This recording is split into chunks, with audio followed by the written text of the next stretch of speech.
Thank you, my friend. Besties for resties. Don't say that again. I thought I'd lost my best friend forever.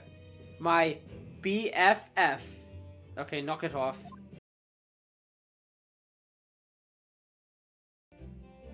Ooh, what is up, ladies and gentlemen? I am the Story-Driven Gamer, and welcome back to the channel. Today we are hopping back into the Great Ace Attorney 2 Resolve. Last time we began our second investigation for the Chapter 4, and we learned a lot. I feel like we didn't do... I mean, obviously we did a lot of talking, because that's what you do in investigations. But I feel like overall we kind of we talked to Van Zykes. Then we came here. We did talk to, like, Iris and Suzuto at the very start. But I think a lot of it was just me going to different places that we didn't even really need to go. And we examined the crime scene again, but we didn't really garner anything new. We just got some additional dialogue if we examine, like, all the pieces of evidence again. And then there's some places that there was no real reason to go to, like the hospital. Well, it's not yet. So, but yeah. But we did learn some juicy tidbits, of course. I'm not saying that we didn't learn anything there. We got to talk to, especially when we talked to Van Zykes. He told us about his relationship to Genshin. How, you know, even after his brother died, after Genshin supposedly killed his brother, they were still, you know, they were still close, because obviously he didn't know yet that Genshin killed his brother. And that Genshin actually saved his life from some people that were coming after him. The bigger bombshell we learned is that Gregson, that the Reaper of the Bailey might potentially be a group of people, at least more than one, and that Gregson was kind of the tactician, and that the person who was actually carrying out, like, the murders was none other than Jesli Brett, which is wild. That was a big reveal. And then we came here to talk to Mikotoba. Oh yeah, he wants us to return to Japan when this case is over. So it'll be interesting, because I'm pretty sure there's another chapter, and if there is, I wonder, we either say no and stay here, or maybe we do go back to Japan, and then something happens there, and the last case takes place in Japan. That could be cool, to end the game that way. But anyway, that's about it. Now we are leaving the hotel. Do we have a location that we have to go to? I'm not even sure. Well, I know we still have to talk to Kazuma. We could check the prosecutor's office again. Mr. Vigil also wasn't in his hospital room when we went to visit. So we could try those places, I guess. Do you have to go back to the prison to talk to Van Zykes? I'm not sure. Let's try going to the prosecutor's office, I guess. Oh, we're getting another cool intro. 2nd of November, prosecutor's office. There he is. That's right, he was acting very weird. Oh, that's right, we visited Strongheart as well. I forgot about that. And then Kazuma left without a word, and... yeah, that's right. Kazuma! Over here, buddy! Yoo-hoo! I thought it wouldn't be long before you paid me a visit, Ryunosuke. I was right about what I said, wasn't I? Sorry? You didn't say anything. That you have all the makings of a great defense lawyer. Well, I always believed that you'd fulfill your dream of advocating in the British courts. I just never imagined for 1 second that it would be as a prosecutor. Life's funny, innit? Seeing you stand in a foreign courtroom so gallantly, realizing your dream, Kazuma-sama, I am truly happy for you. Look at the twinkle in her eyes. And I'm truly thankful to you, Judicial Assistant Mikotoba. Will you make out with me? I'm sorry, what? Ryunosuke? I always thought it would be fun for you and I to shake up the British legal system a little together. Technically we are, but in a different relationship. This isn't quite how I envisaged it, but envisaged. That's a hard word to say for me, for some reason. I suppose it's just another twist of fate. I've learnt a lot of things during my time in London. About how Suzuto-san's father was himself a visiting student here once, along with Judge Jigoku. And about what happened with your father. then you'll have no difficulty understanding why I had no choice. Why I had to find a way to get Britain as a visiting student myself. Yeah. I want to hear it from you, Kazuma. As you wish, Ryunosuke Naruhodo. Okay. But now we should be able to examine the room. The desk or the chessboard? Or both. There's Lord Van Zyk's incredibly stylish desk. It's not my style, though. No, I noticed you've been working at the little table on the floor, kneeling down Seiza style. I don't know if I'm saying that right. I thought it was some kind of punishment set up by Lord Van Zyk's when I first saw it. But he's Japanese, it all makes sense. I find it most comfortable way to work. I can't do it. After a couple of minutes of sitting with my legs folded under me, they start to go tingly. Yeah, I'm not a big fan of, like, you know, it's hard to get comfortable sitting on the floor. Maybe because I'm older. I can't sit comfortably on the floor for far too long in, like, any position. Don't exaggerate, Ryunosuke. We both know you can't even manage a minute. Burn. That's good. Good to have you back, Kazuma. Oh yeah, here's the wine, the Sacred Chalice. Lord Van Zyk's fine collection of hallowed chalices and bottles, all neatly lined up. Yes, he's extremely particular about all that. He has a strict regime for everything. Or regime for everything, from the storage of the cost to the bottling of their contents.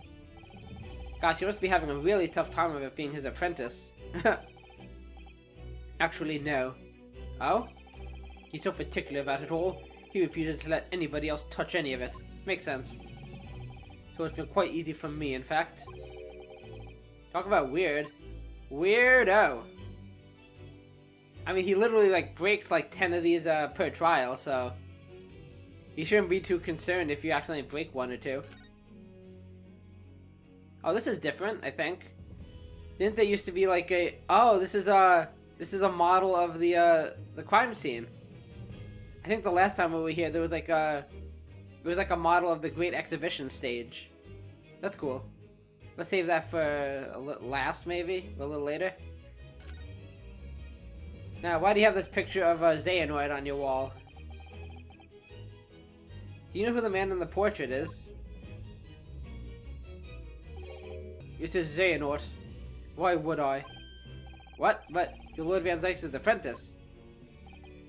He doesn't tell me shit. Yes, apprentice, not friend.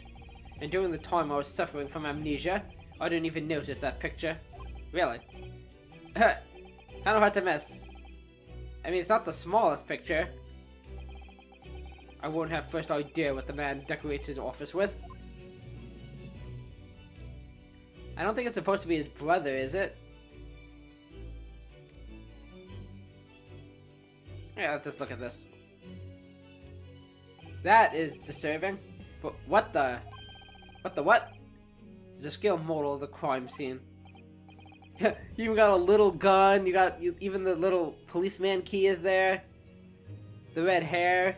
Did he have to get these, like, custom made? What the heck? Oh, yes, I realize that. Does the prosecution office make a model of the scene for every single case? Apparently so.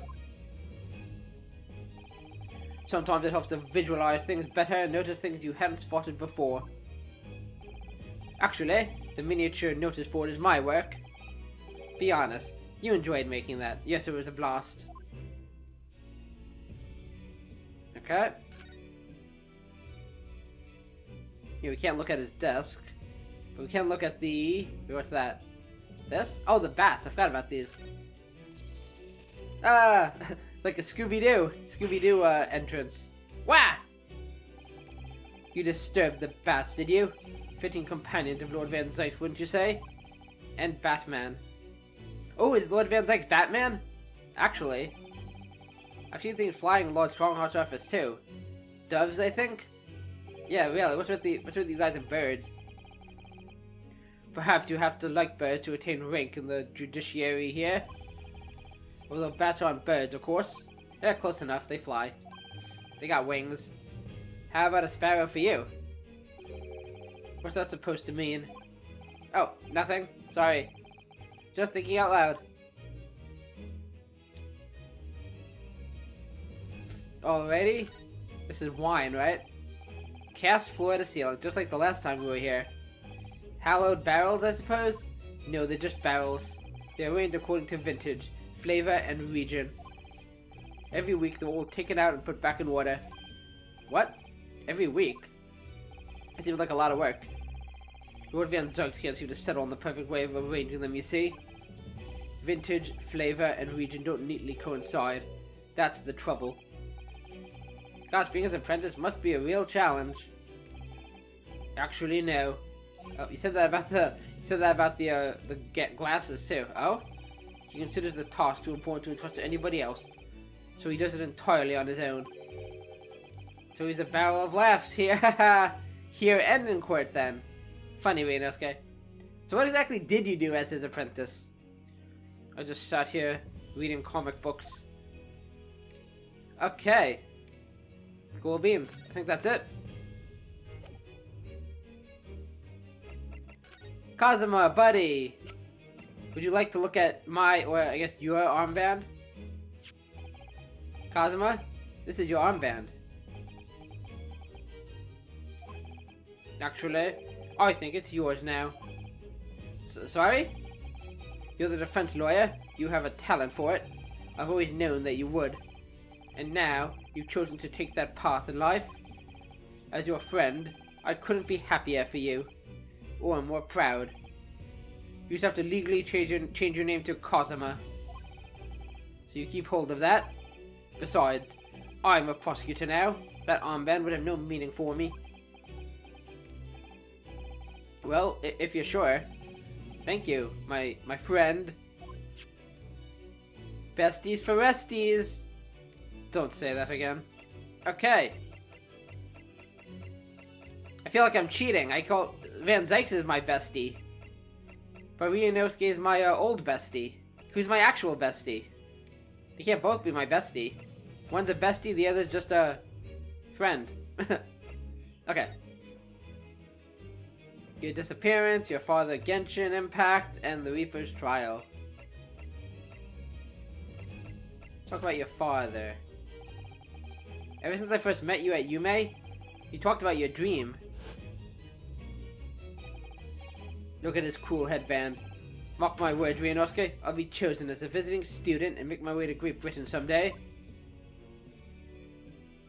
I've even been practicing my British accent. Did you know the entire time about what happened to your father here? I'm sure he did. That's why I want to come here, isn't it?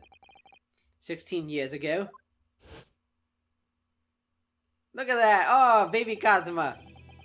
We're learning so much, holy crap. When my father left on that exciting trip to Great Britain, I was just a boy. We took a photograph together the day before his departure. It's my last memory of him. What I remember most about my father is his unswerving sense of justice. 6 years after he left, a gentleman called at our family home. He told me that Genshin, my father, had been taken ill in England and passed away. Oh, he lied to you. It was Professor Mikatoba, your father, Suzuto-san. Oh my! Ever since then, the professor was very good to me. He even helped to fund my university education at Yume. I'll be forever in his debt. But nevertheless, I just couldn't bring myself to believe what he told me. Yeah, really. Oh. I wonder if he carried resentment about that, or if he understood. Then one day a letter arrived at our house from Britain. There was no indication of the sender, so I opened it assuming it was an old acquaintance of my father. What I read in that letter changed my entire life. What did it say? I'm on the edge of my seat. It said that my father had been a mass murderer, and the writer cursed the Asagi name. Oh no! Okay, we kind of knew that already. As a result of that letter, I found out what had been hidden from me all those years. Okay, letter from Britain. Presumably, the letter was sent from a relative of one of the victims. Makes sense. If whoever it was had been a member of the judiciary, he could have been present at the closed trial. The letter revealed that my father had been sentenced to death, executed for being a killer. I'm so sorry you had to find out that way. I imagine the British government did its very best to silence whoever sent that letter. But someone who knew the truth and couldn't bear the resentment was always going to be a problem. But still, it could have been written by anyone. Why would you believe such a thing? There was a newspaper cutting included with the letter. It was the first I'd ever heard of the professor and his terrible killing spree. I also found out in the news. Well, what did my father have to say about the letter? I couldn't bring myself to show it to him. Ah, okay. What? Why not? Because he deliberately concealed the truth from me by telling my father was taken by a fatal illness. That couldn't have been easy for him. And he'd done it out of consideration for my feelings. Okay, so he has no resentment. At least it's seemingly so. So instead, I showed the letter to Judge Jigoku. Oh. To the other visiting student. He faltered for the briefest of moments, but then he just laughed the letter off. But in that moment, I saw it on his face. He was undeniably shocked, shaken momentarily before recovering his poise. A year later, my bereaved mother succumbed to the strain of grief, and she too passed away. That's when I made up my mind that one day, without fail, I would cross the seas to Britain and seek the truth for myself. I really like that picture. The truth about my father, Genshin Asagi. And I wouldn't let anyone stand in my way. I will kill whoever I needed to. I mean it! Oh, Kazuma-sama. Okay. Let's talk about the Reaper's trial. Save your disappearance for last. What we learned today in court turned things completely on their head. It was an impressive piece of lawyering, Ryunosuke Naruhodo. Thank you, buddy. Lord Van Zyx isn't the Reaper, you know. I almost don't want to believe it myself, but it turns out that Inspector Gregson himself, the victim, was... It's clear that Inspector was behind the Reaper's activity all along. What? You mean, you knew? The real question is who's been giving orders to the Inspector? Oh. You think it's, yes, Barrack Von Zyx is the real Reaper. And I know that 10 years ago, it was him who decided my father must be a mass murderer and sent him to his grave. No, he was merely seeing that justice was done as the law dictates. He's not to blame. Ultimately, it's people who condemn people. The law is just a tool that they use to do it. And when a man condemns another, he must take responsibility for his actions. Of course he must. But I know for certain that my father would never have taken another man's life. Kazuma? You really think so? I mean, on the contrary, my father's life was taken by the Reaper. Oh, interesting. Okay, that's an interesting angle. Your disappearance. It's getting on for a year now. Since what happened on the SS Buria? That felt like ages ago. We were heading across the ocean from Japan to Great Britain when a bizarre series of coincidences led to those tragic events. Didn't you, like, trip over a cat and, like, hit his head? I remember it was like an accident. I thought I'd lost my best friend forever. My BFF. Okay, knock it off.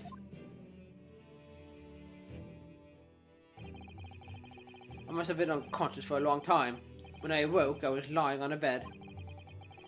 It was a narrow little room. There was a posy of flowers by the pillow. It took me a little while to realize that I was in the cabin of a ship. I slipped out of the room and headed up onto the deck. Is that the same ship we were on still? We were already suffering from amnesia at that point? Yes. I didn't know what had happened or where I was. There was just this voice in my head. You have something you have to do. Something no one else can know about. Go to Great Britain. Your task awaits you there. Interesting. It was a calling I couldn't ignore. It compelled me relentlessly. I was on deck. I saw that I was on a huge steamship and we were docked in a large port. It must have been Hong Kong. Yes, it must have been. Presumably just before they were due to carry your body off the ship.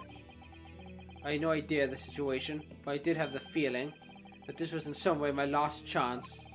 So I concealed myself along the disembarking passengers and went ashore.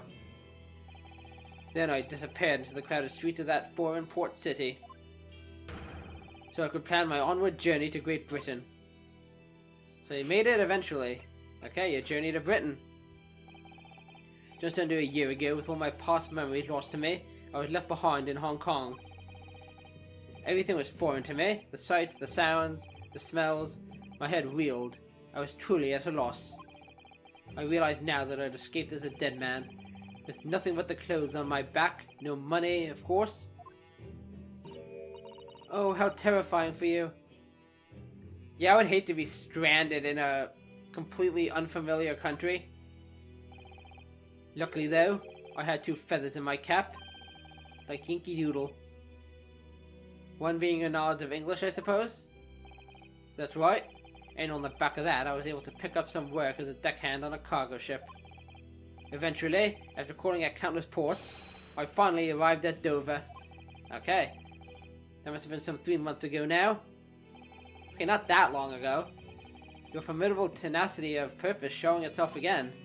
I mean, the man had lost his memory and had literally nothing to his name. But he still managed to make his way to London on the opposite side of the world. That is impressive. Of course, I had no idea why I'd moved heaven and earth to get here at that point. You just knew you had to. So you came here because of a voice telling me you needed to be here? So how did you end up becoming Lord Van Zykes' apprentice then? That had to do with Strongheart, I believe. That can only be called an extraordinary stroke of luck, really. You see, I was stopped at the border because I had no papers. They took me straight to Scotland Yard. And by sheer coincidence, Lord Strongheart was there to attend a meeting. That's when the second feather in my cap came into play. I seduced the man. Would that have been your knowledge of the law?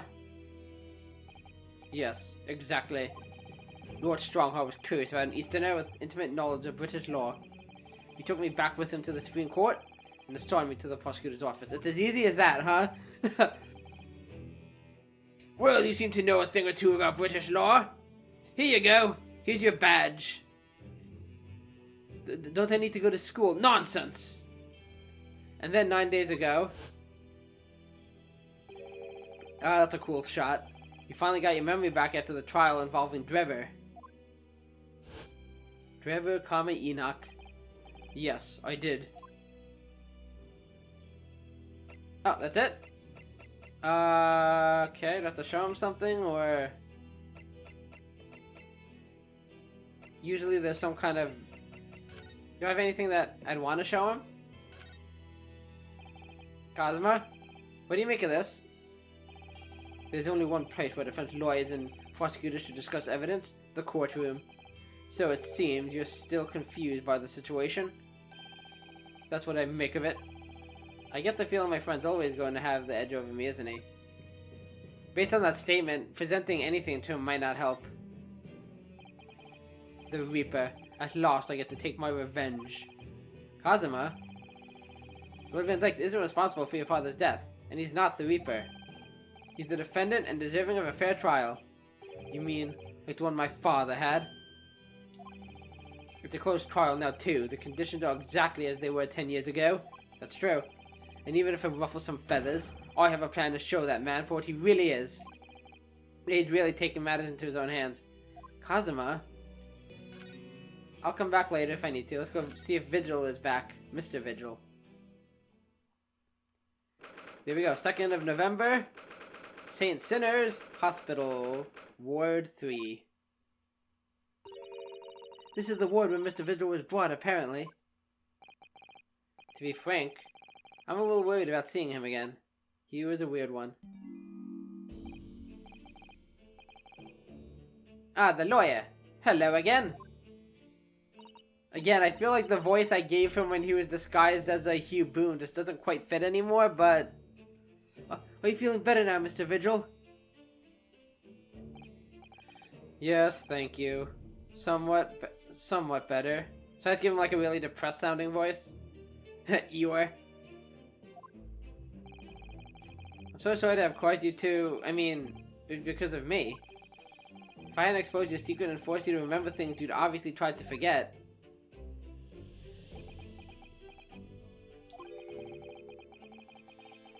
The prosecutor was here until a few months ago, too. You just missed him. I don't know what voice to give him. I kinda wanted to stick to the voice I had. Oh, Cosmo beat us to it. He said as much the same as you. He was very apologetic. But the truth is, I brought all this upon myself. Please, don't think like that. Keeping it from Evie, my wife, all these years, I've carried such a sense of guilt. But that's not the worst of it. Over time, I obviously came to deceive myself as well. You mean about your dismissal? Looking back now, I'm beginning to think that perhaps Inspector Gregson didn't stumble across me by accident at all. Nah, not really. I mean, he compensated me so generously for acting as his stand-in. He was clearly concerned for my well-being and doing what he could to help. So perhaps Gregson knew exactly what had become of Mr. Vigil all along then. I'm sure this is just dessert for 10 years of lies and deception, but it wasn't me that helped the professor escape 10 years ago. It wasn't me. I swear it. I swear it's true. Oh, Mr. Vigil. Calm down. I'm sure you'd rather not dredge up even more from your past at this time, but if possible, could you tell us exactly what really happened, please? He has a very dumb expression on his face there. I want to. I need to get all this stuff off my chest. Or just want someone to tell me what I should have done. Well, we can't do that. But I can show you my armband. Mr. Vigil, would you mind casting your eyes over this? I'm gonna jump out the window now. Ugh, my head, it's throbbing. Oh no! It's too soon, Mr. Naruhodo. It's too much for him. He can't take the awesomeness of your armband. It's giving him an aneurysm. It's too much for me seeing him swoon like that.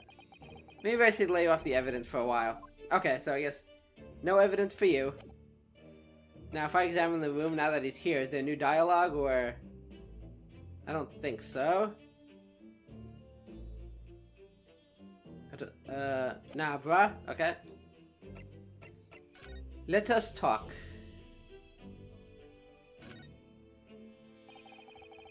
I'm Inspector Gregson. Inspector Gregson was obviously engaged in a special operation of some sort. He was investigating something that even Scotland Yard couldn't know about. Details of the Reaper's marks, yes. It was when he had to carry out those investigations that I would take his identification and impersonate him. You'd pretend to be an inspector and carry out investigations on his behalf? Oh no, never! A common street peddler couldn't possibly carry out a proper police investigation. All I would do is go to the specified location and make a little hoo-ha. Say something to leave an impression so everyone there would think a detective called Gregson was here. Exactly, so I'm sure they were... I forget who was it who mentioned it. Somebody said earlier about how he was just Iris. She said that maybe he was just creating an alibi. That exactly seems to be what he was doing. So, that's what you were doing on the day prior to the incident? Yes. He asked me to make an appearance at the park on Lime Street for the Red-Headed League event. So, as usual, I flashed the inspector's identification around and was very vocal about my presence. But then you were taken prisoner by those red-headed fraudsters? Yes. So, you would always make a point of showing Gregson's identification and generally being loud? Correct. That's what the inspector asked me to do, yes. Well, that's one way of becoming a legendary detective, I suppose. Not a good one, though. Not at all. And as you know, I suffered this bruising around my neck at their hands.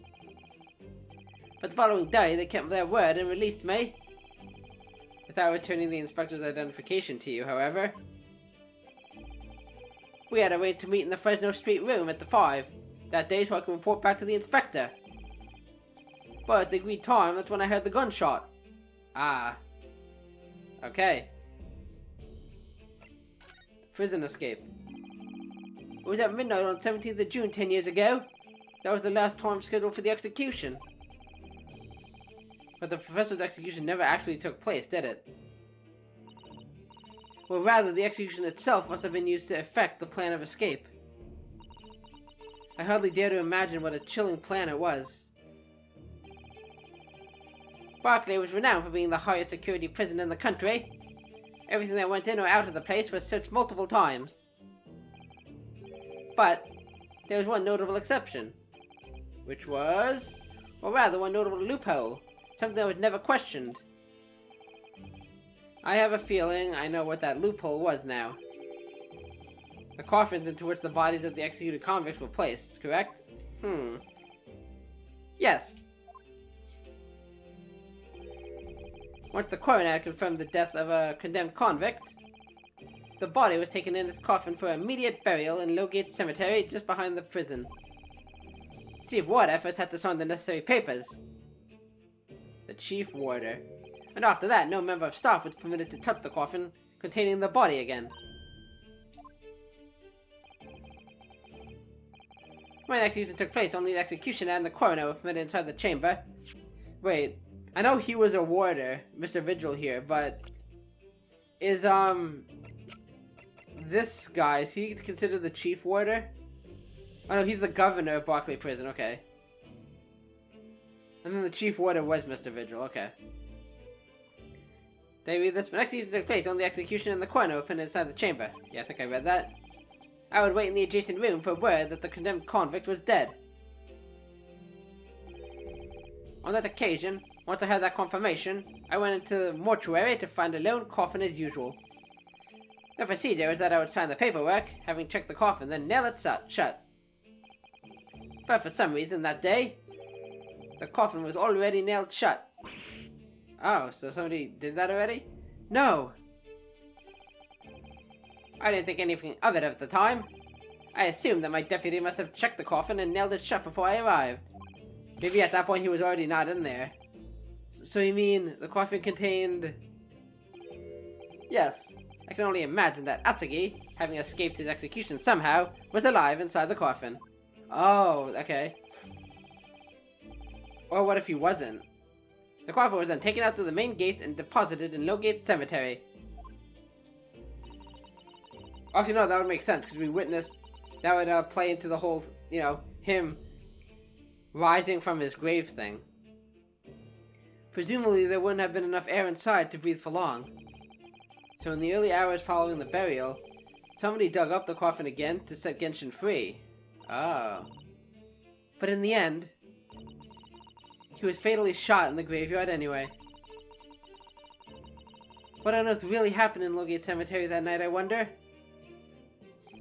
But how could somebody have dug him up if there was a witness, right? Like, unless Drebber was the one who dug him up.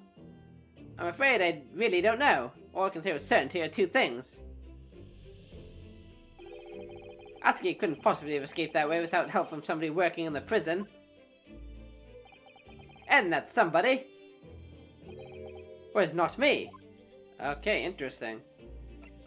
Now let's talk about the convict. Obviously you knew the man then. The professor, I mean? Genshin Atsugi? Yes, I remember him well, in fact. Would you mind telling us what you know? If I must. Well, having been condemned to death as he was, any contact I had with the man was short, obviously. After that trial, which was carried out behind closed doors, attended only by elite members of the judiciary, they called for his execution to be carried out at the earliest possible opportunity. The outcome of the trial was set from the beginning, wasn't it? It was a time of delicate diplomacy when Britain and Japan were in the process of signing an important treaty. Ta-da! That meant that this potentially destabilizing case had to be dealt with swiftly and discreetly. The man had less than a week in total. As I was the chief warder, I oversaw a short stay in the cells until his final hour. I remember being struck deeply by his noble character and incredible resilience. What do you mean exactly? He was a killer of many men, but he was always quiet and polite. Yeah, everybody seems to agree that he was like a good guy. At least appeared like one. He was a gentleman, and a scholar, and a man of intellect. In fact, I couldn't bring myself to believe what he'd done, so I asked him one day. Those 5 members of the aristocracy whose lives were taken, were you really responsible? Was he? I'm guilty of the unforgivable crime of ending another human's life, yes. Okay. Maybe he meant something else completely by that? Following day, the close trial took place, and the verdict was no surprise. Guilty. That night, when he was brought back to his cell, I saw something. Something unusual. Something unusual? What? Last will and testament of Genshin Asagi. Whoa. Asagi's will, let's definitely talk about that. I have it right here in my pocket. As I said, it was on the night following his trial after he'd been found guilty. I was doing the rounds of the cells, and when I looked into Asagi's... I noticed that he seemed to have a sheet of paper in his hand. Ah, his last will and testament then, presumably. As soon as he noticed me, he hurriedly shoved it behind his back. But why did you find that so unusual? I mean, he was about to die. Isn't it normal for a man to pen a will when he knows his death is nigh? That was very poetic, the way she put that. Yes, that's true, but there were special conditions to Asagi's incarceration, you see? What sort of conditions? Well, even though he was held in a cell designed for condemned inmates, he was allowed to keep his personal effects with him. With one exception. Really? He was allowed his things? That is unusual, certainly. What's the exception, though? Of course he'd been convicted of killing 5 members of the aristocracy. But at the same time, he was a guest in our country from the Empire of Japan. The powers that be were determined that his final days shouldn't be needlessly uncomfortable. That was nice of them. And what was that exception you mentioned? To the personal effects he was allowed. I mean, how if he wrote the will with like a pen, maybe he's not allowed a pen, because you could stab someone with it, like deadly weapons type things. That's the point. Yeah, he wasn't permitted to have writing materials. Specifically, no pens or paper. Oh, paper either, okay. So, he was prevented from leaving any written record of what had happened to him? Oh, that would make sense. Yes, that was the long and the short of it. I have no idea where he obtained that paper. Any writing materials would have been confiscated from him upon his incarceration. As I said, he hid the paper behind his back, and then he pleaded with me to not tell anyone. But did you just hide behind your back? Please turn a blind eye. This is my lifeline. But you know it's against the rules. Rules smools. You're the only person who's seen. If you just agree to keep quiet. Alright then. But what's on that paper? A last will and testament. This will is the only weapon I have left now. Interesting. We're learning so much about all the background. How can a will be a weapon? Well, you know what they say, when there's a will, there's a way. So I decided to pretend I'd seen nothing, and I left him keep his will. But then later, it just seemed to vanish without a trace. Huh. What do you mean it vanished? Did he eat it? It would seem that isn't the end of the story of this mysterious will. The will's disappearance. I was the only person who saw Asagi's will, but somehow it disappeared. It was after Asagi's execution, which was actually an elaborate jailbreak. Indeed. The warders gathered up Asagi's possessions that were in his cell. They were all to be sent back to his family home in Japan, you see? The poor Kazuma-sama. And you're saying that it wasn't anywhere to be found among his personal effects? Maybe he handed it off to somebody then. Or somebody took it. The will, I mean. That's right. Though I didn't search through them myself. But Governor Kaiden was livid. He was screaming. "It can already disappear completely." Something like that. That doesn't quite make sense though, does it? In what way? Well, we'd understand that only Mr. Vigil was aware of the will's existence. In which case, how did the prison governor know to look for it? Ah, okay. Oh yes, you're right. I really don't know how he knew. But it certainly seemed as though he knew of the will's existence from the outset. Only he didn't refer to it as a will. What he said was... the Asagi papers? Huh, what does that mean? Or why that term? The Asagi papers? I really can't tell you anything of the subsequent events. Because, well, of what happened. Your dismissal and the way you blocked it all from your memory. I've forgotten all this until today. I don't suppose it's relevant to the case, though. Well, anyway, thank you very much for sharing it with us, Mr. Vigil. We're very grateful. Yay. We're getting so much information out of these guys. I'm afraid there's really little more I can tell you. My wife Evie will be here shortly, so I do hope I don't appear rude, but... No, not at all. Thank you again. What will become of you now? Well, impersonating a police officer is a criminal offense. Of course. I imagine that once I'm fully recovered, I shall be arrested. I do feel for him, but... I'm so sorry. Don't be, please. This was all my own doing. I always knew that this day would come. Well, I wish you well. Goodbye, Mr. Vigil. Fare thee well. Ah! Before you go, there's one more thing. Oh, yes? What is it? You scared me. The Asagi papers. What about... We were just talking about them. I'd be very grateful if you'd make no mention of the things I told you about them.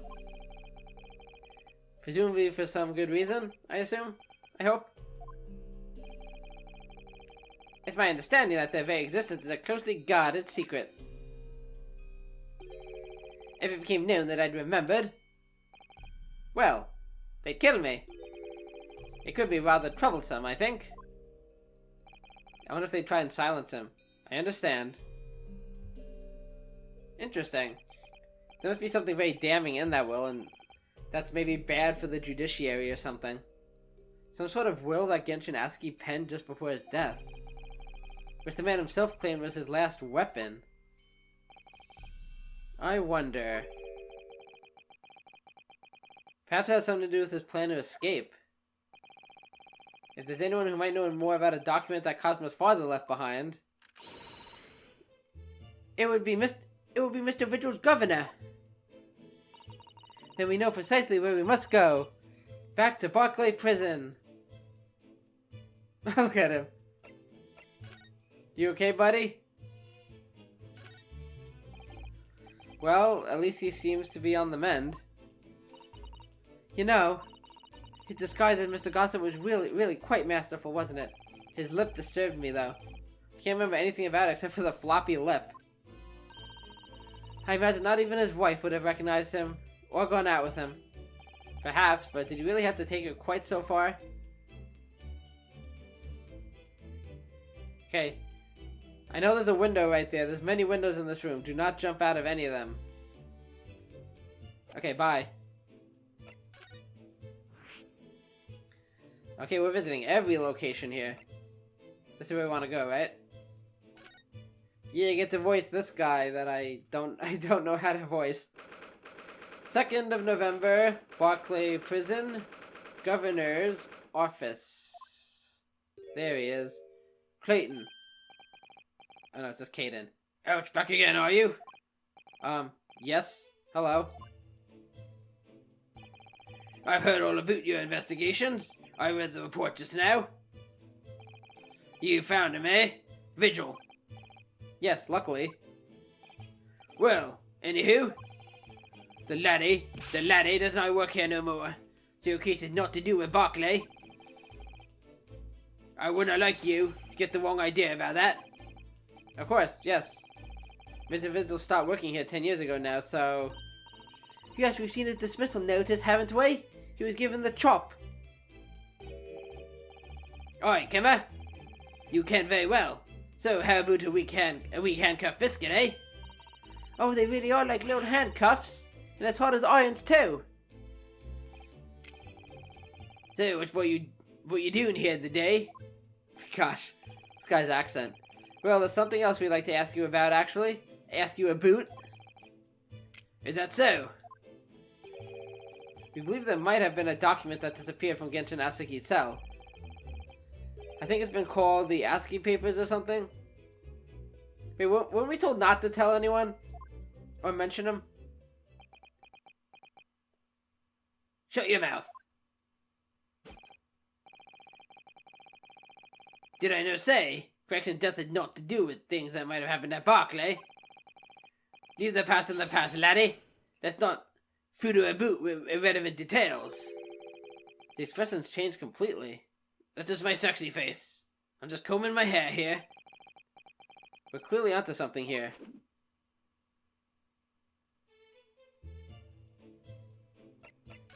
Anything to examine? Probably nothing new in here. Yeah, we examined his whole room from top to bottom. Okay, we'll save that for last. The 10-year-old legacy. That murderer's botched execution, and the whole miserable escape. They were Barclay's darkest hour, eh? A shocking embarrassment. Because the convict had a collaborator on the prison staff, you mean? Aye, for shame. The coroner who confirmed the death of the man after his execution, Courtney Scythe. And my chief warder at the time, Vigil, who's in charge of the whole affair. But Mr. Vigil says he didn't know anything about it. He's a lying piece of crap. The rascal would not say otherwise, eh? More handcuffs. Oh, how could I say no? You can never have too much iron in your diet. Sure, Iris. When Mr. Vigil was handed his dismissal notice as a result of what had happened, he was so despairing, he jumped out of your office window, didn't he? Yeah, it was hilarious. I mean, sad day. I don't know, I like to say, but that's just Vigil trying to get out of it. Do you think he would not have jumped from the shock of the crime being exposed, eh? I do. You would not say otherwise, though, would you? Of course, I cannot shun all responsibility myself. I should not have let him deceive me. Actually, there's barely anybody that can that went on all the time now. With Gregson having been murdered and Dr. Scythe forbidden from having any visitors. No visitors? Someone obviously doesn't want her giving anything away. Well, we're not going home empty-handed. And I would not dream of sending you packing with not Kimmer. Here, take a handcuff or two. Oh, well, it would be rude to say no. Wouldn't want to become anemic. Oh, Iris, just take them all. I suppose there's anybody who might still be kin about what happened back then. It would be that last from the forensic division, Maria Gorey. Maria Gorey? That's the that was the coroner for this case, right? Aye, Scythe. Oh, aye, Scythe's daughter.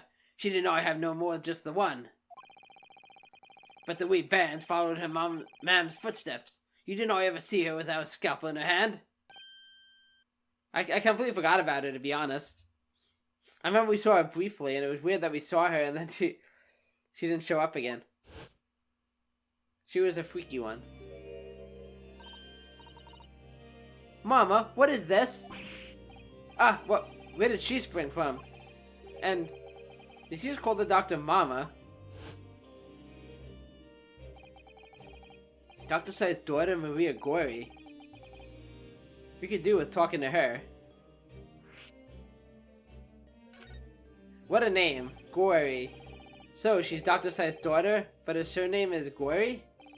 Aye, there's some family history, I'm sure, but I deny ken the ins and outs of it. She grew up watching her mam working with the bodies of folk who died in strange circumstances, and decided to do the same with her own life. I can hardly understand it myself. Perhaps she was driven by a deep respect for her mother. Perhaps. Anywho, she was in charge of Gregson's autopsy, I believe. Right, and the coroner responsible for this incomplete report. Someone told me once that the wee lassie always loved her mam's stories about cutting up bodies. There's even a rumour that she used to listen to the funeral march as a lullaby. Well then perhaps her mother might have told her about the autopsy from the case 10 years ago. I'd say there's a fighting chance at least. After all, that was a life-changing case for all of us. We really need to speak to Miss Gori yourself about this, I think. Well, thank you very much. Wait, I'm not done talking to you yet. I'm not happy about any part of this. It took years for Londoners to finally forget the whole professor business. Can you no give up on this, laddie? Stop asking pointless questions. I cannot give up on this. I'm sorry, I don't like dredging up these painful memories for everyone. Can you not just stay away, no? Leave me alone and do not come back here, eh? Wait, I'm not done talking to you. What about the ASCII papers? How'd you come to ken about that, laddie? There's no many folk even here in the prison who've heard of those papers. Ah, well... I can't tell him Mr. Vigil told me. I'm afraid our sources must remain confidential, sir.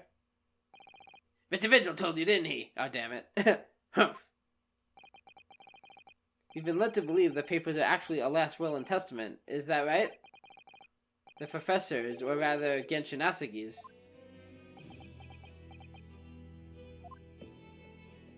I need to kill you now. He just grabs me and shoves my head in the guillotine there. Oh, that's right. You're running for it, Jimmy.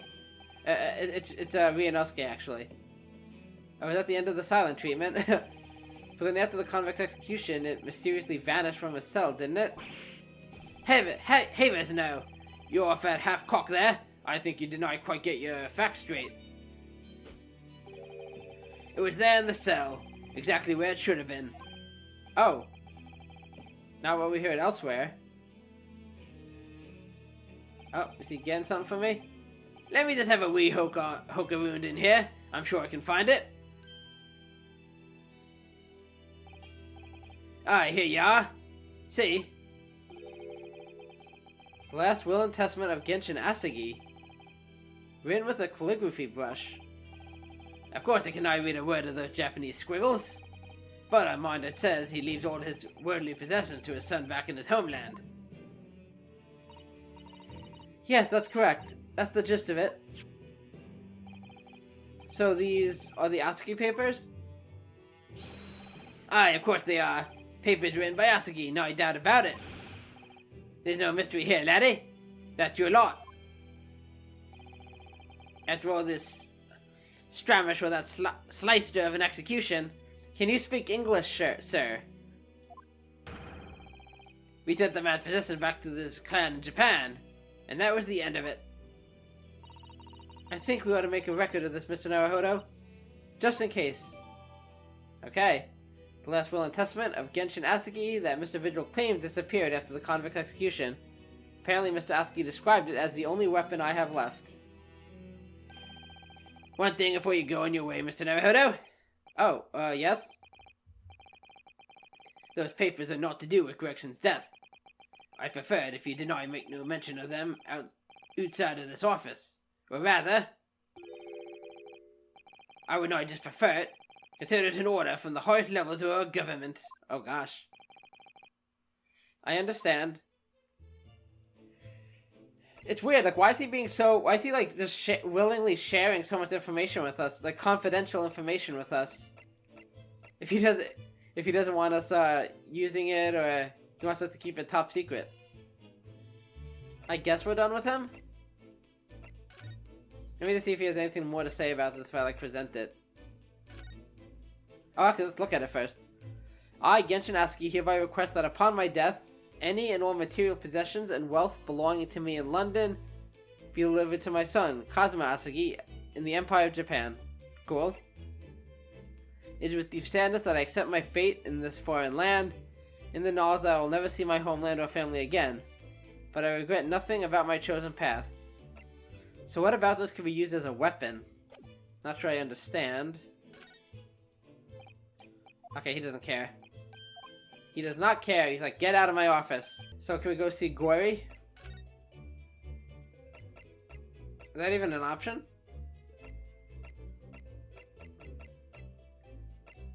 Oh, we got the prosecutor's office.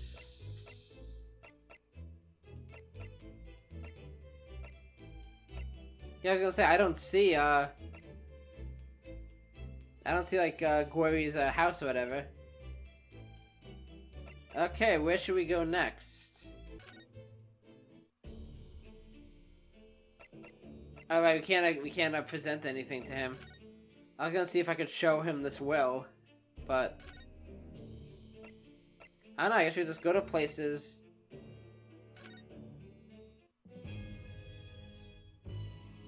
Maybe I'll try presenting you this. I mean, we were just told not to show this to anyone. I was gonna show it to everyone. Huh. We haven't been here in a while. No, nothing new going on here. What about, let's visit Zaixipu. Hello. What's that? It's just something I was hoping to ask your opinion about, that's all. I think this is just a generic dialogue. It's a serious crime for the defense to attempt to extract information from the prosecution by illegal means. Hey, you're not the prosecution this time, buddy. I think we have more of a defense and a client relationship now, don't we? I suppose.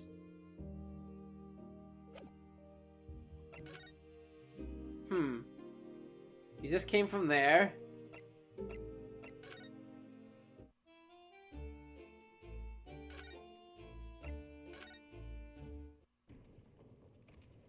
Okay, he's not even here anymore.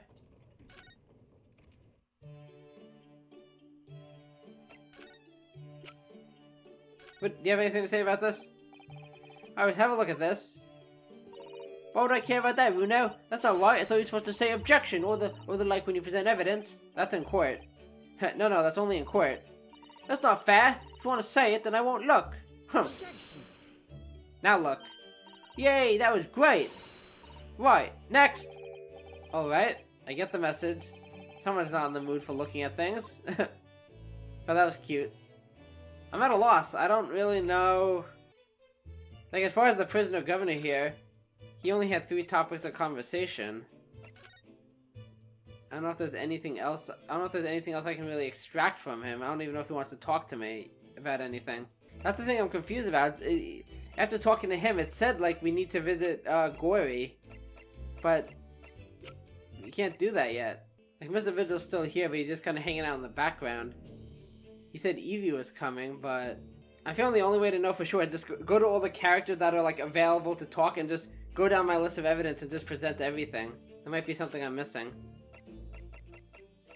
I doubt I have to do that with, let me see. I doubt I have to do that with Suzuto or Iris. Strongheart isn't there. There's nobody at the hotel.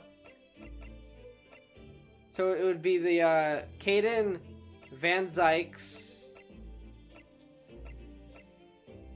and what's his face? And Cosmo that I just have to show evidence to. Oh, I actually never went. I never went up to our room. Okay, I didn't think there would be anything up here. So that's what we're gonna do. I'm gonna start with Caden again. I know I was just there. Well, how about that? A friend of Mikotoba turned up after all these years, and his wee band even. My father speaks highly of you, sir. Dear Ken, I can see the resemblance now. Oh, didn't we show him this like earlier though? Ah, especially around your eyes. You look dead like him. What an interesting observation. Not the delighted reaction from Suzuto-san that he might have been expecting. Okay, that did nothing. I think I already showed you this too, actually. Oh, you know what? Let me try one thing. I don't know if this will actually do anything, because usually it's just fluff dialogue, but I want to see if I talk to Suzuto... Okay, no, it's not going to be the same dialogue as before. I'm really at a loss. This is one of the first times in the investigation I just don't know what to do. I don't know what the game wants me to do to progress forward. I'm going back and forth to like every location. Can't do anything here anymore.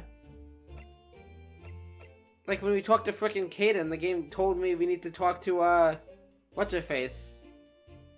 We gotta talk to Gori, and it's not giving me the option to go to her. Hopefully it's not a glitch or something. Like maybe the location was supposed to appear and it didn't? Good lord. Ugh. Didn't expect this, to be honest. This came up in the trial, didn't it? As something a little dubious, I mean. The fact that no time of death was recorded on Inspector Gregson's autopsy report. Yes, there were some unexpected turns in the courtroom earlier. The suggestion you came up with certainly took everyone by surprise. The idea that the victim died the previous day at some other location is quite something. Well, considering when the pocket watch had stopped and the scorch marks on this candle, it's certainly a distinct possibility. The evidence and the scene both point to it. To be honest, it bothered me too. So I paid a visit to the autopsy room earlier. The coroner responsible wasn't there, but I got a name. It's Dr. Gori. Yes, we know that. If it wouldn't trouble you, Kazuma-sama, we'd very much like to speak with the coroner too. Of course, the last thing I want is for anything to be brushed under the carpet. Scotland Yard's autopsy laboratory is behind Lowgate Cemetery. By Barclay Prison, you mean? Ah, you know it, do you? The prison where my father was incarcerated and robbed of his life. Yes, we're very familiar with it. Kazuma-sama. Well, thank you. We'll pay a visit to the laboratory later today. That's what we've been waiting for. Ryunosuke, I want to thank you. What for? I don't know how I was supposed to know that I needed to present that to Kazuma, but for this, you safeguarded the soul of the Asuki clan. Well, it is a famous story that's been in your family for generations. My only slight regret is that I never got the chance to draw it before I returned it to you. Karama is said to have been forged by a master swordsmith during the Sengoku Warring States period. I come from a long lineage of warriors, many of whom were expert swordsmen. Well then, you're a chip off the old block, I'd say. Do you want to duel me? No, I'm good. This blade Karama is the symbol of the Asuki clan's honor and might. Apparently, one of my father's apprentices even took the blade's name for a surname. Really? Karama. It does sound formidable, that's for sure. 16 years ago, when my father was a visiting student here in London, he had a sword forever at his side. Which is why it means so much to me that I have it by my side again now too. And that is all thanks to you. Don't mention it. It was an honor. And a pleasure and all that. Okay. Now, I have preparations to make for tomorrow. Perhaps I said a little too much. Kazuma, you've changed. No, Ryunosuke, I haven't changed at all. It's you who's changed. In a good way, right? Right? I can completely understand your resentment of Lord Van Zyke, given what happened. But the fact is, those events in this case are, well, unrelated? Oh, unrelated, is that what you want to say? If I've learned anything from these games, nothing is unrelated. How can you be so sure? What do you mean? Never mind. That man is the Reaper, and it's for that reason that the Inspector is killed. I'm going to prove as much in court tomorrow. By whatever means necessary. I can't let you do that, Kazuma. I will fight you to the bitter end. I know you'll do what you have to as a lawyer, but I'm sure I don't need to tell you that I won't be taking any prisoners in the courtroom. I would expect nothing less. Until tomorrow then in the Old Bailey. Okay. Now can we go see her? There we go, the forensic laboratory. That was a weird, because like I said, Kaiden, whatever his name is, Kaiden brought it up, but I needed to show Kazuma the autopsy report. Sometimes it's not totally clear what you need to do to progress. This is the first time I've had this issue, though, with this game. Oh, anyway. That took a little bit longer than it needed to. Back to this old familiar place. 2nd of November, Forensics Laboratory. This place really is creepy, isn't it? Well, being a dead room, it's probably full of the spirits of the dissected. But actually, there's a rather pleasing scent of roses in the air. It is colorful. Well, being a dead room, the coroner probably needs a bold scent like that to match the odor of death. I wonder if she'll be here, because Kazuma said she wasn't. Iris? Do you think we could change the subject? I'm gonna throw up. Oh, I don't like that. Shink, shink, shink, shink. Is she like carving her knives? What? What was that? Yeah, she's gonna kill us. We're not making it out of here. There she is. Dr. Gory? We're gonna get to see her face, or is she wearing that mask? Hello there! What? That noise before.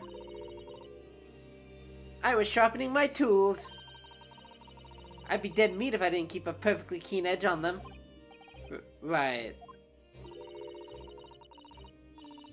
When following the collagen fibers in the dermis, an expertly sharpened scalpel cuts like cheese. Would you like a demonstration? Oh, yes, please, I'd love to see. No, get back. Then, I think you'll do nicely. Huh? No, I wouldn't do nicely at all. I mean, maybe some other time, please. Tch. You're no fun. Is that a tut? Well, you came here to ask questions, so I would love to, but first, I've not shown you my armband yet. Could I ask your opinion about this? Go away. Don't forget. You're responsible for putting my mama in jail. Yeah, that's right, that's a thing that happened. Why should I help you? Okay, that is a very fair point. I'm gonna just ignore you and examine your room a bit.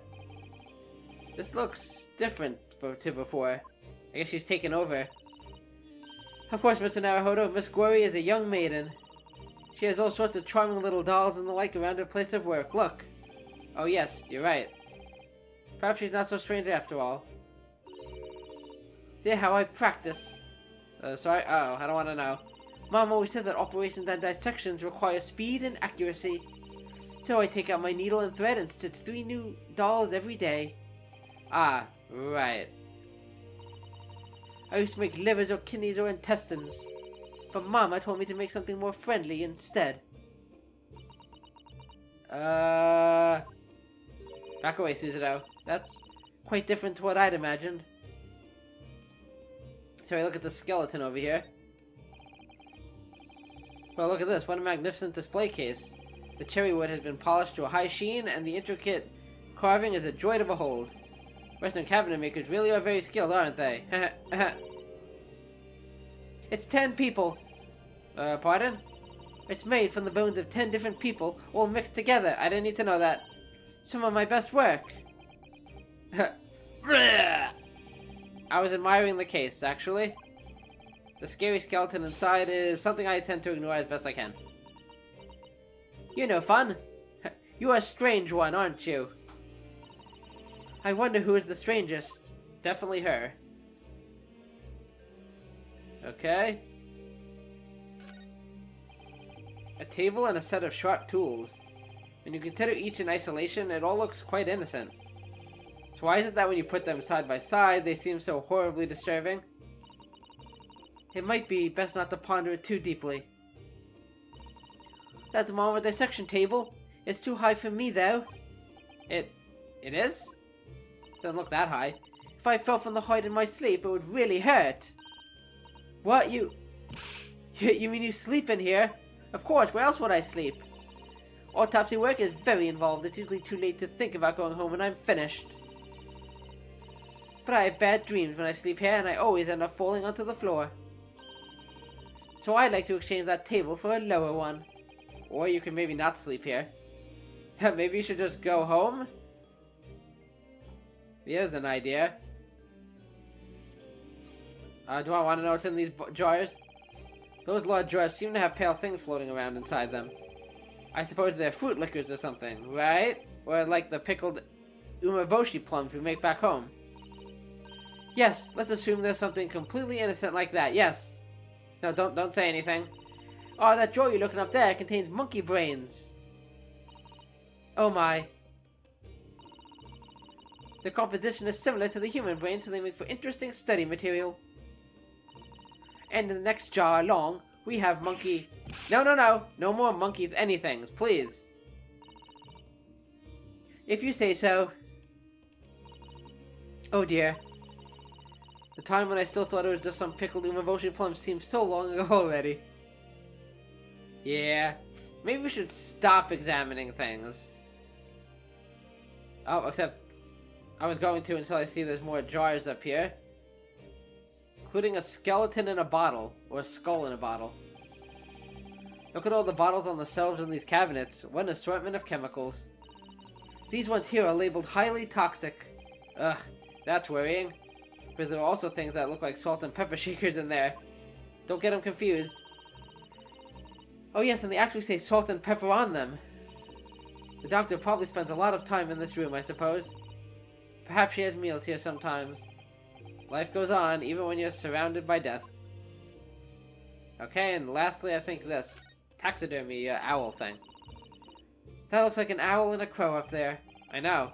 And they haven't even twitched since we came in here. Well, no. They wouldn't have. They're taxidermy mounts, Mr. Naruhodo. Ugh. I was afraid you were going to say that. I've been trying very hard to tell myself they're just sleeping with their eyes open. You are a strange one, Mr. Naruhodo. Yes, I think perhaps you were wise to put something like your Druma doll on display in the office instead. Okay, I think we're good.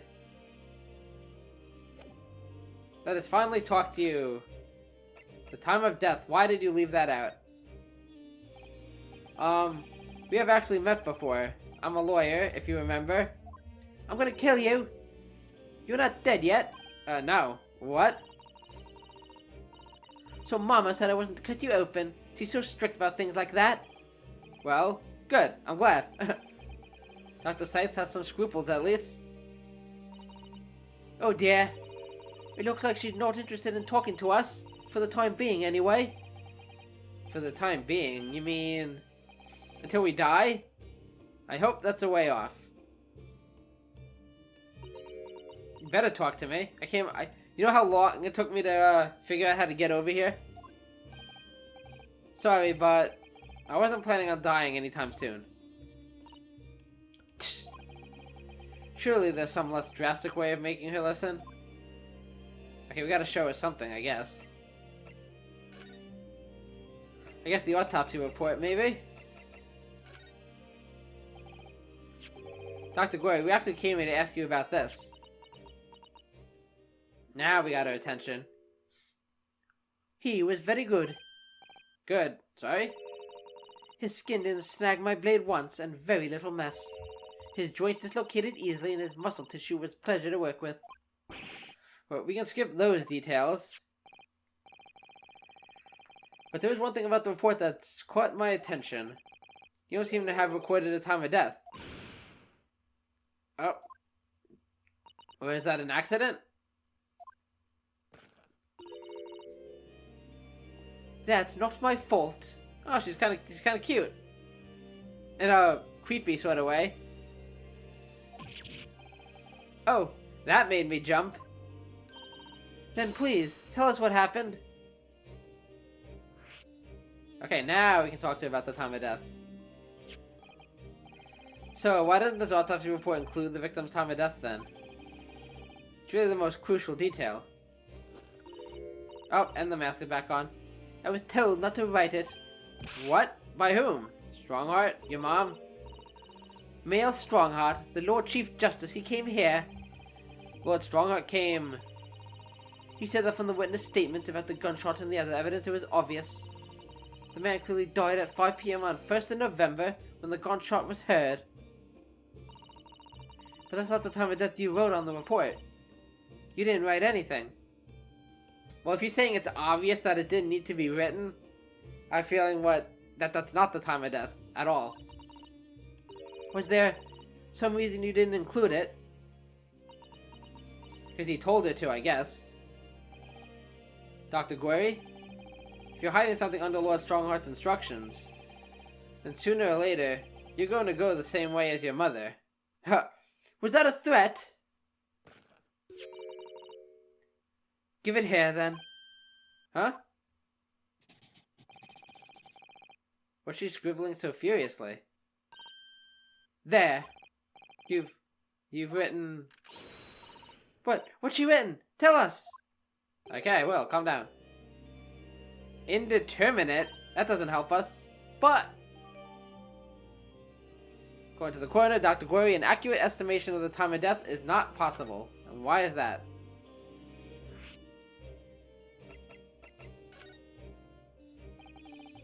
What do you mean by that? Why was the time of death indeterminate? When the specimen was brought in, it was still fresh, so the time of death could easily have coincided with when the gunshot was heard. But there was one small discrepancy. What discrepancy? There was some fried fish in the pocket of the specimen's overcoat. Of course there is. And that fish had started to rot. What? If the victim liked fried fish, he presumably liked to eat it before it went off. Well, yes. What are you really trying to say? I guess it messed with the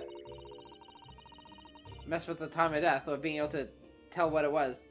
It's possible that someone tried to manipulate the apparent time of death. Manipulate the... Is that even possible to do? It definitely is. Like, I know you can... Yeah, I think that's what she's about to say. Yeah, you can mess with the temperature of the body to throw the time of death off. Theoretically, if you were to chill the body in ice, you could decay the onset of putrefaction. And if the overcoat wasn't on the body at the time, then only the fish would have started to rot. With today's science, it's not yet possible to determine if the body was chilled or not. But today's science is advanced enough to let you freeze a corpse, it seems. But surely, to chill a corpse like that would require an enormous electrical refrigerator. And I don't imagine many households in London are equipped with such a device. No, definitely not. But maybe in a factory, or some other special places, like a government building, or a police station. I don't recall seeing any factories or such like on Fresno Street, though. Intriguing. I wonder if the inspector's body had been chilled somehow. What might the actual time of death have been? I couldn't say for sure. But at the most, it might have been a day earlier. No! In other words, it would corroborate your previous deduction, Mr. Naruhodo. Inspector Gresham was killed a day before his body was discovered. At a different location. Aha! Did you inform Lord Strongheart of this possibility?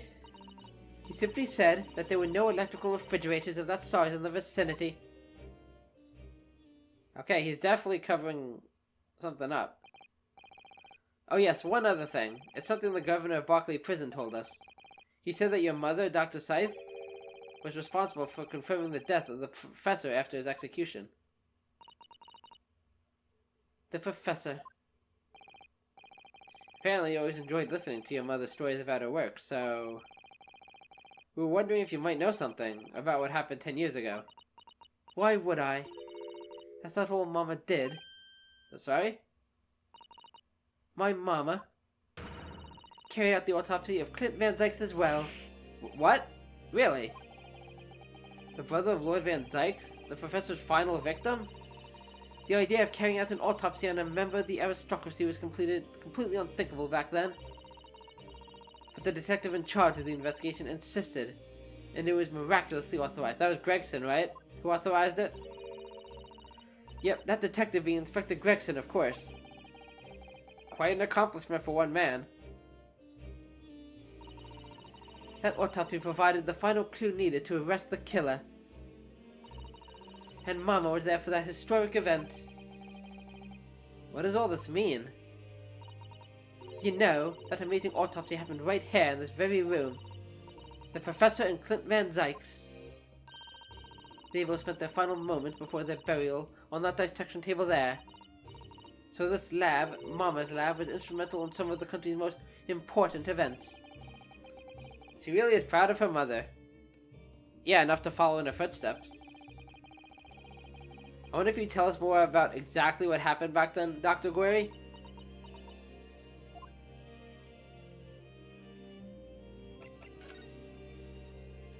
Okay.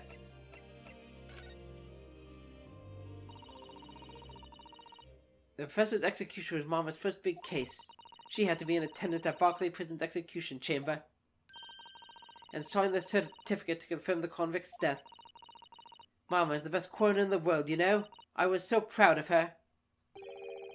But the execution didn't actually take place. No, and worse still, Mama actually helped with the jailbreak. I didn't want to know. Maybe she lost a little bit of faith in her mother. Oh dear, you found out recently, you mean? Yeah, because it just came to light. I believed in her and Mama, but now I wonder if I'm starting down the same path as her. Hey, you can make your own... You can be a coroner, but you can make your own choices. You can go down a different path. You mean because you omitted the time of death on this autopsy report? That's because Lord Strongheart forbade you from including it. Just like Mama, I'm sure she was coerced by somebody too. Yes, that's my feeling as well. There's no doubt that there were powerful forces at play 10 years ago. The execution couldn't have been staged without a lot of people at the prison knowing about it. Obviously, the prison governor must have been in on it as well. Yeah, I'm sure there's a lot of stuff going on behind the scenes. The big man with the little handcuffs, according to what he told us. He was tricked by the chief warder. He says he knew nothing about it. Yeah, I don't know if I buy that. Of course he said that. I'd say the same thing. Just who was behind that jailbreak all those years ago? Okay, Clint's autopsy. You mentioned the autopsy of Clint Van Zykes. You mean Clint Van Zykes? It was at a time when carrying out autopsies of murder victims was very unusual. It's still not a practice that's observed in our country, even now. It turned out that he was the professor's final victim when the autopsy was performed.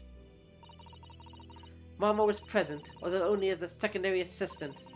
The person leading the procedure was called Dr. John H. Wilson. Okay, that's right, my daddy. And there was one other person present, the primary assistant. Oh, that Jugoku? He was a visiting student from the Far East. Wait, a visiting student? Or was it a No, this is after that. Oh, okay, yeah. It must have been my father, Eugene Mikotoba. I had no idea Professor Mikotoba had been involved in something so important. But the outcome of that historic autopsy was the discovery of a vital piece of evidence that led to the capture of the professor. Oh, look at that smile. I mean, it would be cute if she put, she put the lethal weapon down, but... So that's how they came to identify Genshin Asuki as the infamous mass murderer. Makes sense. Do you happen to know anything about that piece of evidence? Can you tell us any more?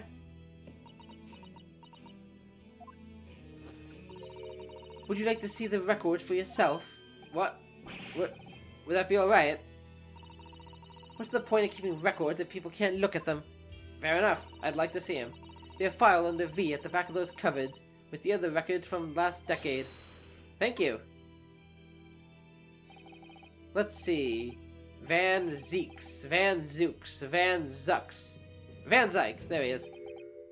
That's strange. What? Mr. Naruhodo? They aren't here. There's nothing under Van Zykes. There must be. Perhaps somebody took them away? Hopefully not your mother. No, no one's allowed to take documents related to the professor case out of this room. But you're right, they're gone. Well, when was the last time somebody looked at them? Do you remember? It was... Oh yes, I remember now. It was 2 years ago. A consulting detective came one day saying that he'd like to see the records. No, you don't mean... It wasn't Gregson, was it? Oh! Herlock Soames was his name? Dun dun dun. Deep down, I knew that was coming. He's been very shady lately. Do you think he stole the records? Oh no, surely not. Iris, that can't be right, can it? Oh, she's in shock. Iris? Aw, she doesn't want to believe it. And that's that, I suppose. Runo? Hope you don't mind, but... What is it, Iris? Does she want to be alone? I've just remembered something very important I have to do. I'm going to have to leave you now. Oh, this is very sudden, Iris.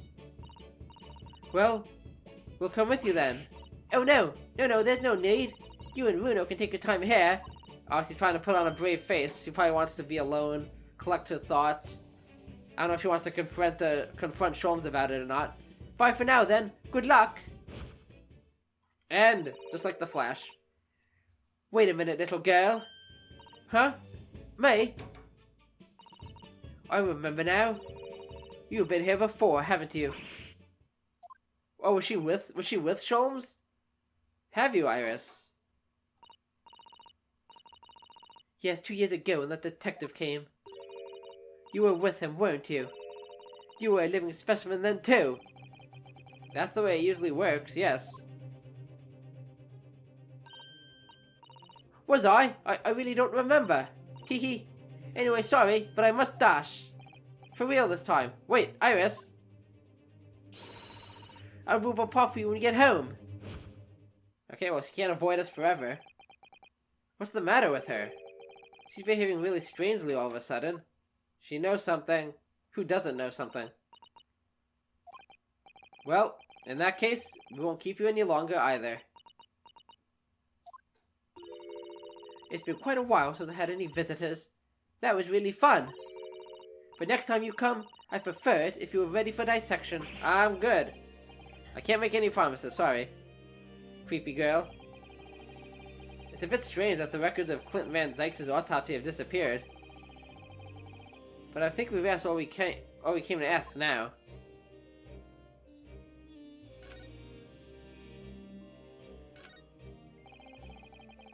Let's have a closer look at this. That's one. Then again, let's not. At least not while she's armed. Okay.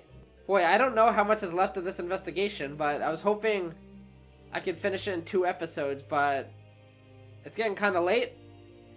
So I'm going to end the episode here. I'm sure we'll probably finish it in the next episode.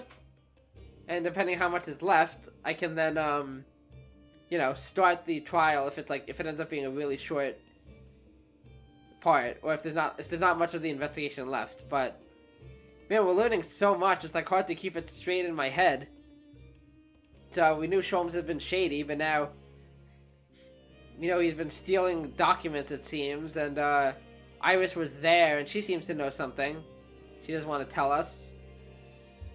We're learning more about the professor case, the Reaper, everything. So this is going to be a crazy trial once we get to it. But I'll leave it there for now, guys. Thank you so much for watching. I'm really enjoying this game, and I hope you are too.